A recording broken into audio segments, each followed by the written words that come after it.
Vous êtes sur Radio Prague International, à l'écoute du programme francophone diffusé depuis la capitale tchèque. Bonjour à toutes et à tous. On reviendra sur la grande manifestation anti-gouvernementale de samedi et puis on s'intéressera aux différents commentaires et analyses qui lui ont fait suite dans les médias tchèques. Où en est l'enquête sur l'incendie volontaire qui a touché la halle d'un site industriel de production d'armement à Pardubice. On évoquera les pistes suivies par la police et la réaction des autorités tchèques avant de parler de statues baroques volées puis retrouvées en France avant d'être restituées à la fin de l'année dernière à la Tchéquie. Mais tout de suite, c'est le bulletin d'information en compagnie d'Alexis Rosenzweig. Les informations. La coalition gouvernementale souhaite déposer dès ce mardi à la Chambre des députés une proposition de loi visant à supprimer les redevances audiovisuelles de la télévision et de la radio pour les seniors, les entreprises, les jeunes de moins de 26 ans sans ressources ainsi que les personnes en situation de handicap. Le produit de ces redevances devrait ainsi revenir au niveau de 2024. C'est ce qu'a déclaré le président du parti SPD et de la Chambre des députés Tomio Okamura à l'issue d'une réunion du Conseil de coalition ce lundi. Selon lui, le projet inclura également la suppression du mécanisme d'indexation régulière des redevances sur l'inflation. Il s'agirait là d'une étape intermédiaire avant leur suppression totale prévue dans le programme du gouvernement. Plusieurs entreprises tchèques du secteur de la défense ont commencé à intensifier leurs mesures de protection après l'incendie soupçonné lié à du terrorisme survenu vendredi dans les locaux d'une société de Pardubice. Parmi ces entreprises figure Aero Vodochody, un important constructeur aéronautique tchèque produisant des avions militaires et d'entraînement. Aero a indiqué avoir renforcé la sécurité sur site, accru la surveillance de l'espace aérien et placé sa brigade de pompiers en état d'alerte maximale. D'autres sociétés ont également annoncé revoir ou renforcer leurs dispositifs de sécurité. La police enquête sur l'incendie sur le site de LPP Holding à Pardubice en tant que possible acte terroriste. Et le gouvernement a appelé les acteurs de l'industrie de défense à réévaluer les risques et à améliorer la protection de leurs installations. La reprise des réunions communes des gouvernements tchèques et slovaques aura lieu le mardi 31 mars au château de Nová Horka à Studenka dans la région de Moravie-Silésie. Elle interviendra cette réunion une semaine après que le gouvernement formé par les partis ANO, SPD et automobilistes aura approuvé lundi un mémorandum visant à approfondir la coopération entre les deux pays. Rappelons que les conseils des ministres conjoints avaient été interrompus par l'ancien chef du gouvernement tchèque, Petr Fiala, il y a presque exactement 2 ans, le 6 mars 2024. Il est impossible de dissimuler l'existence de divergences importantes sur certaines questions de politique étrangère. Certaines activités nous paraissent problématiques, avait alors déclaré le chef du gouvernement. L'élément déclencheur principal de cette décision avait été les relations du gouvernement de Robert Fico avec la Russie. Le Premier ministre slovaque n'avait d'ailleurs pas caché à l'époque son intention de se rendre à une parade militaire à Moscou. La rénovation de la voie interrompra pendant les 4 prochains mois la circulation des tramways près du château de Prague. Touristes, attention, la société de transport de la ville a lancé ce week-end les travaux de rénovation du tronçon vétuste entre les stations Chodkovice et Brusnice. Ces travaux devraient s'achever le 17 juillet. Les lignes de tramway seront déviées et aucun service de remplacement ne sera mis en place. Les travaux réalisés en plusieurs phases limiteront également la circulation automobile dans les rues adjacentes au château. Les lignes de tramway 22 et 23, très prisées par les touristes, passeront par Hračanská et Prašný most jusqu'à Brusnice, d'où elles reprendront leur itinéraire habituel. Les lignes historiques 41 et 42 contourneront également les arrêts Château de Prague et Belvédère de la Reine Anna via un itinéraire de déviation passant par Hračanská. On termine avec, comme d'habitude, un mot sur la météo et les températures qui restent pour l'instant stables en Tchéquie avec encore du soleil. Mais on annonce un refroidissement certain pour le milieu de la semaine et éventuellement également de la neige à partir de jeudi. Pour l'instant, pour ce mardi 24 mars, 16 degrés prévus à Prague avec un ciel partiellement ensoleillé. Voilà pour l'essentiel des infos. La suite du programme, c'est tout de suite maintenant. Radio Prague International, le programme francophone. Jusqu'à 250 000 personnes, selon ses organisateurs, ont participé à la grande manifestation contre la coalition gouvernementale d'Andrej Babiš qui s'est tenue à Prague samedi après-midi dernier. Si le rassemblement a été l'un des plus importants dans le pays depuis la chute du régime communiste, sa tenue même et ses objectifs vaguement déclarés ont suscité des réactions et commentaires très divers et partagés dans les médias tchèques. Et loin s'en faut, tous ne sont pas convaincus de leur bien fondé. Guillaume Narguet. Même organisateur, le mouvement citoyen indépendant, 1 million de moments pour la démocratie, même lieu, l'esplanade de l'Etna, et plus encore, même mobilisation massive et surtout même cause, à savoir le mécontentement qu'inspire à ses opposants et critiques la politique menée par le gouvernement d'Andrej Babiš. Comme en 2019, quand plus de 200 000 personnes s'étaient déjà rassemblées pour réclamer la démission du Premier ministre lors de son premier mandat, les Tchèques ont de nouveau répondu en nombre samedi 21 mars à l'appel qui leur avait été lancé pour exprimer leurs craintes, entre autres, quant à ce qu'ils estiment être, je cite, une érosion de la démocratie dans leur pays ou encore une oligarchisation de leur société. Slogan de la manifestation « Ne laissons pas notre avenir nous être volé » aura été la principale revendication de la foule présente sur les hauteurs de Prague, là où en 1989 s'était tenue une des grandes manifestations qui avait abouti à la chute du régime communiste dans l'ancienne Tchécoslovaquie.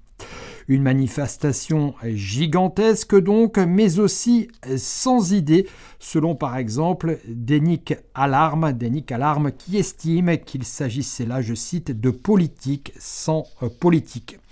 Dans l'ensemble, les intervenants se sont montrés réticents à formuler des revendications politiques concrètes ou tout au moins à décrire la réalité en termes politiques.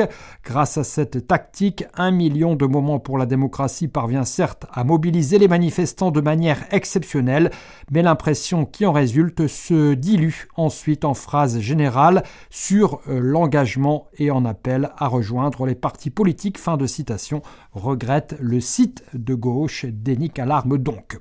Son de cloches similaires sur le site lidovki.cz qui, jusque dans un passé récent, appartenait au groupe Agrofert détenu par Andrej Babiš.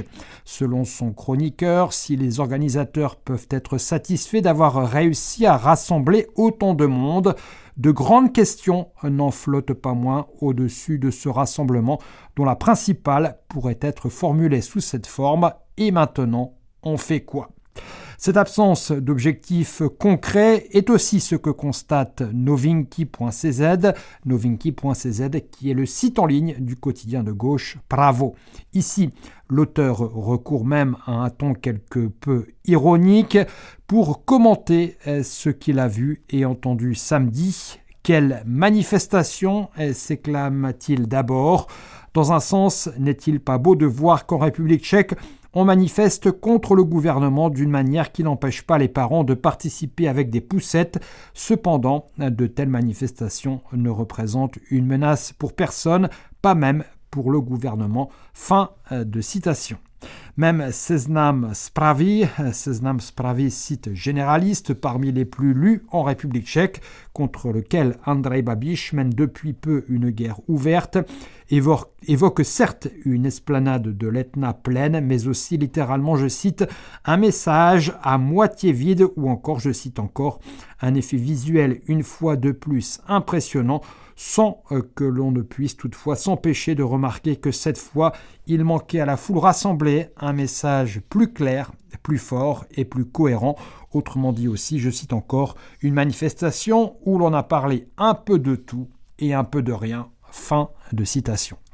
Toutefois, bien qu'effectivement peut-être dépourvu de revendications concrètes, l'objectif de cette manifestation était peut-être ailleurs encore, un peu plus de 3 mois seulement après la nomination de cette coalition gouvernementale au sein de laquelle, avec le SPD, figure un parti d'extrême droite pour la première fois dans l'histoire du pays. L'hebdomadaire libéral Respect résume le sentiment général qui règne dans les rangs des opposants à son leader Andrej Babiš en citant l'un des participants à la manifestation, à savoir, je cite, « au moins montrer qu'ils sont nombreux à vouloir exprimer leur désaccord avec les mesures du gouvernement actuel. Fin de citation.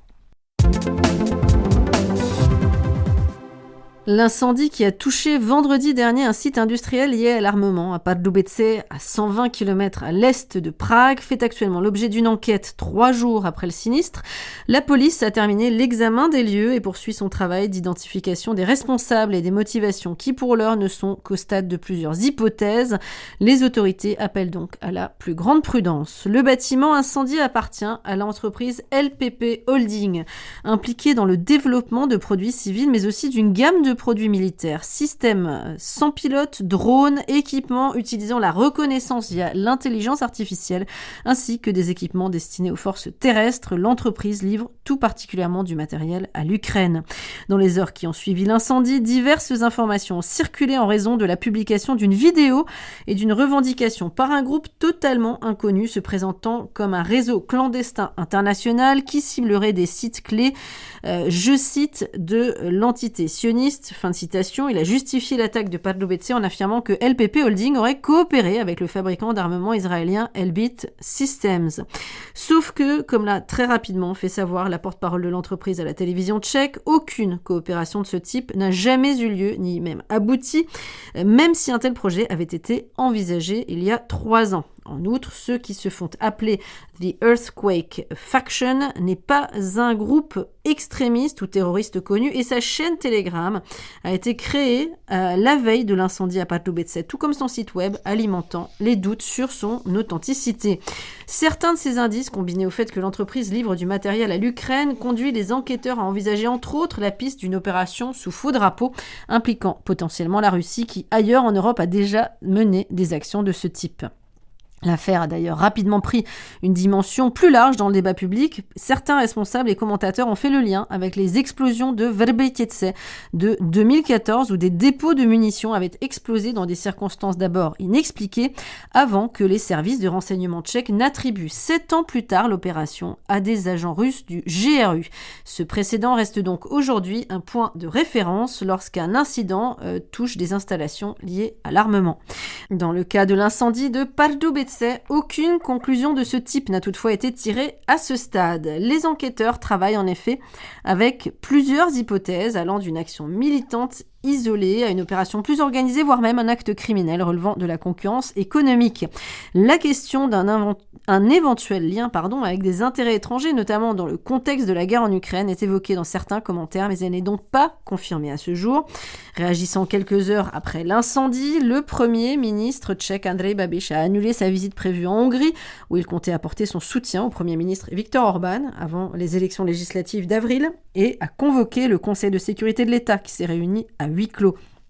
Il a confirmé la possibilité d'un acte terroriste et critiqué le niveau de sécurisation du site, estimant que l'intrusion des auteurs avait été trop facile. Ces déclarations ont été rejetées par l'entreprise concernée qui affirme que ces installations respectaient les normes en vigueur et que le risque zéro n'existe pas. Selon le ministre de la Défense Lubomir Metnar, le niveau de menace terroriste en Tchéquie reste au 2e niveau sur une échelle de 4 où il se trouve depuis 2016. À la suite de l'incendie, l'opposition et plusieurs experts ont réclamé une augmentation des budgets des services de renseignement. Or, le gouvernement de coalition d'Andrej Babiš, en plus de diminuer le budget de la Défense, a déjà prévu d'allouer au service de contre-espionnage encore moins que prévu à l'origine, puisqu'il prévoit une baisse supplémentaire de 111 millions de couronnes.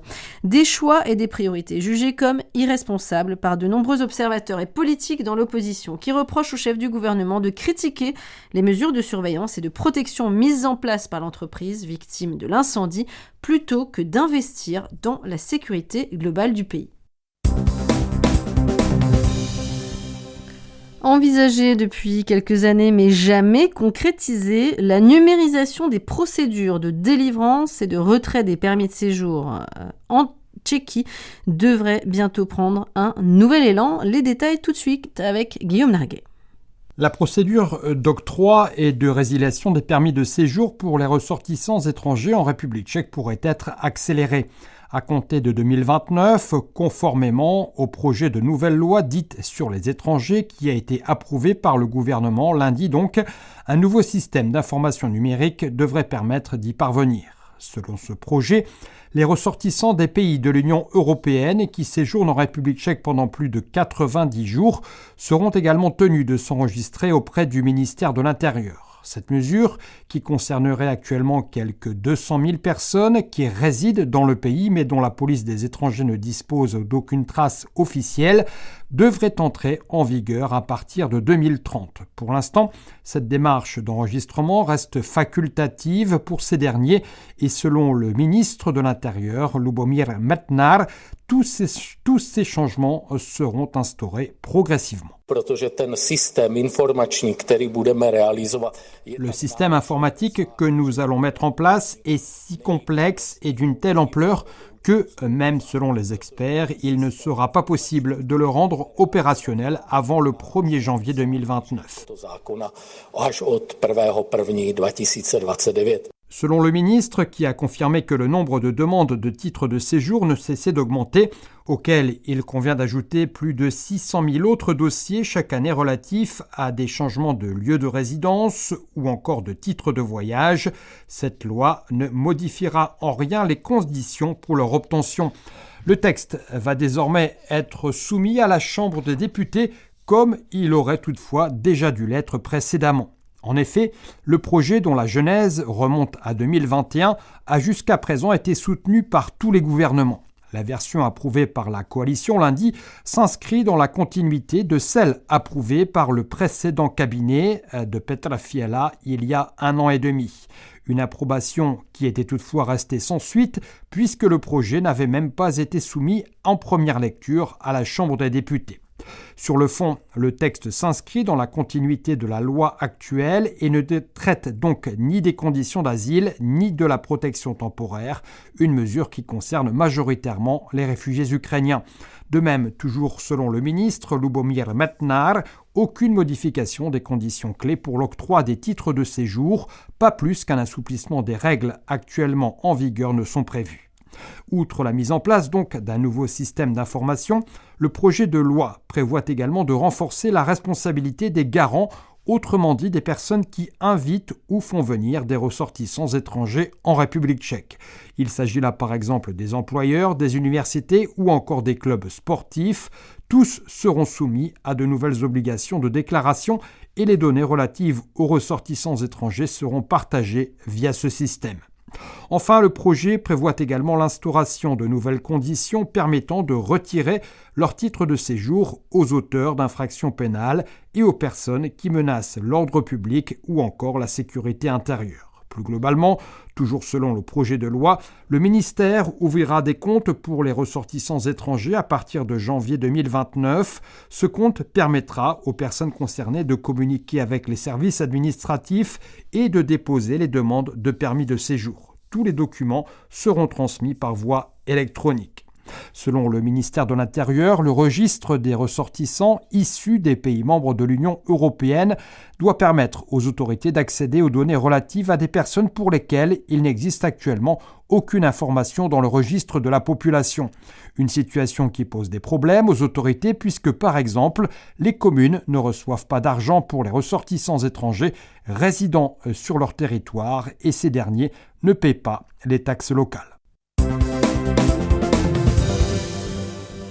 En décembre dernier, 3 statues baroques en bois dérobées dans des églises tchèques dans les années 1990 ont été restituées à la Tchéquie par la France. Ce retour rappelle l'ampleur des pillages d'œuvres d'art, notamment religieux, survenus dans le pays juste après la chute du communisme. Loin de la tour Eiffel qu'ont été officiellement restituées 2 petites statues de Saint-Guy et Saint-Denis, ainsi qu'une plus grande statue de la fin du XVIIe siècle représentant le Christ Sauveur, un Salvator Mundi volé le 11 novembre 1992 dans l'église Saint-Gotthard de la commune de Krupa, dans la région de Rakovník en Bohême centrale. La statue a été retrouvée en 2024 alors qu'elle était proposée à la vente sur le site internet de Laurence Giry, cet antiquaire du quartier de Montmartre À Paris, il l'avait acheté 4 ans plus tôt. J'ai acheté une statue qui me plaisait chez un antiquaire, voilà, c'est tout. Et puis je ne l'ai pas vendue pendant 3 ans, je l'ai mis en boutique. Et puis au bout de 3 ans, je l'ai mis sur mon site internet. C'est comme ça que la photo, si vous voulez, a circulé. Et que le capitaine m'a contacté pour me dire, votre photo, il semblerait que c'est une qui a été répertoriée, volée en Tchéquie. Bon, alors on est très déçus, d'abord parce que je l'aime bien, secondo, parce qu'elle est vraiment très belle, en plus. Un Salvator Mundi, c'est le Christ bénissant, qui se trouve en fait en vrai au-dessus d'une chaire dans une petite église, au-dessus d'un plafond de chaire. Et bon, ça je ne savais pas évidemment. Trop j'aurais pas acheté. Hein. Non. On est des gens honnêtes, donc on a écouté la policière en nous disant voilà, faudrait mieux la mettre de côté, on peut pas vous obliger à la rendre non plus, mais bon, voilà. Elle aurait peut-être été difficile à vendre parce qu'un Christ bénissant le monde, c'est quand même pas si évident à vendre, mais quand on aime, voilà, hein, c'est le choix que j'en avais fait, mais non, c'est une très belle sculpture, typiquement baroque, très expressive, un peu dure, vous voyez, son visage était massier, un peu maigre. La main est assez grande, énorme, bénissant. Le vêtement, dans les sculptures baroques, il y a toujours comme je dis toujours, un courant d'air, vous voyez. Il y a un mouvement d'air dans les vêtements qui volent. Donc c'est ça qui fait une statue très intéressante, quoi. Nathalie Chavalon est la policière qui a été chargée de l'affaire. Côté français, on l'écoute. Alors nous avons été sollicités par des messages Interpol qui venaient de la République tchèque, donc de la police tchèque, qui nous ont indiqué que en vente, on pouvait trouver ces 3 statues sur un site qui s'appelle ProAntique, qui regroupe des antiquaires. Donc il y avait 2 antiquaires différents. Je les ai contactés, j'ai fait les vérifications d'usage. Et ces personnes s'avéraient être propriétaires de bonne foi, d'après la loi française. Mais je les ai sollicités pour leur demander parce qu'ils étaient en droit de garder les statues, ils auraient pu. Mais je leur ai demandé s'ils acceptaient une restitution volontaire et gracieuse à la République tchèque et aux églises respectives. Quand ça a été volé dans les années 90, c'est parti je ne sais où.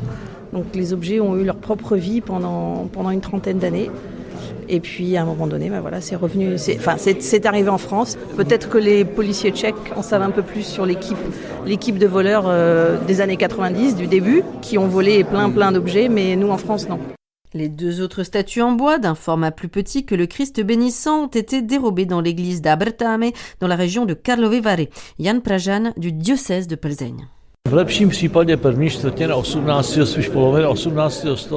A priori, elle date du premier quart, voire probablement de la moitié du XVIIe siècle. Elle faisait partie, ces statues, d'un ensemble d'autels représentant 14 saints auxiliaires dans l'église d'Abertame, dans les monts Métallifères. Dans les années 90, des cambrioleurs les ont volées. Je crois qu'ils étaient limités par la capacité de leur véhicule et n'ont donc pas tout emporté. Plus tard, un artisan local décédé depuis a réalisé des copies à ma demande.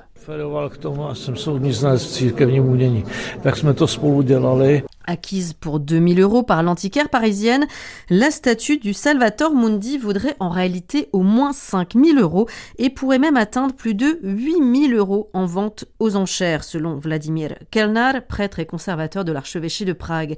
Ce dernier replace l'objet dans un contexte historique particulièrement troublé, celui des années 1990, au lendemain de la chute du régime communiste en Tchécoslovaquie, une période marquée par une vague de pillages sans précédent, notamment en Bohême.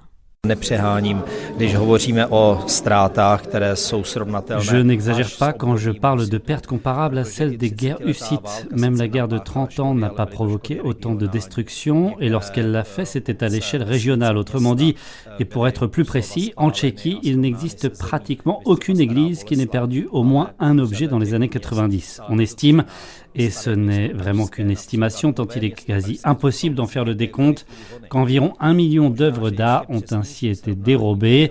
Dans cet ensemble, on trouve aussi bien des madones gothiques d'une valeur inestimable que de simples calices de la fin du 19e siècle issus de production industrielle.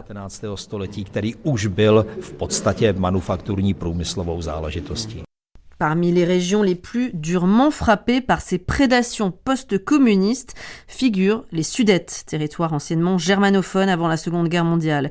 Une réalité que confirme Jan Pražan.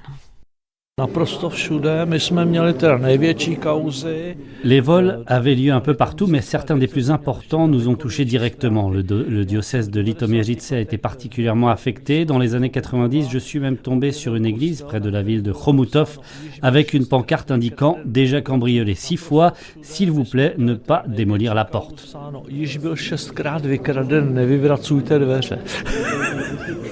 Un million d'œuvres d'art se sont ainsi évanouies dans les airs, alors que seuls 20 000 objets figurent aujourd'hui dans la base de données de la police tchèque, qui répertorie aujourd'hui ces vols, comme le souligne Jan Menger de la police criminelle tchèque. Dans la plupart des cas, on n'a pas retrouvé les malfaiteurs. Il faut dire que dans les années 90, notre pays a été saccagé.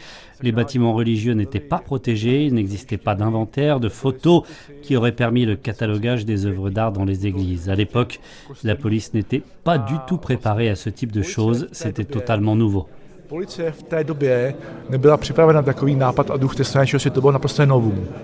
À l'époque, les autorités religieuses doivent même créer des services dédiés, tant les vols sont nombreux, comme le rappelle encore Vladimír Kellner.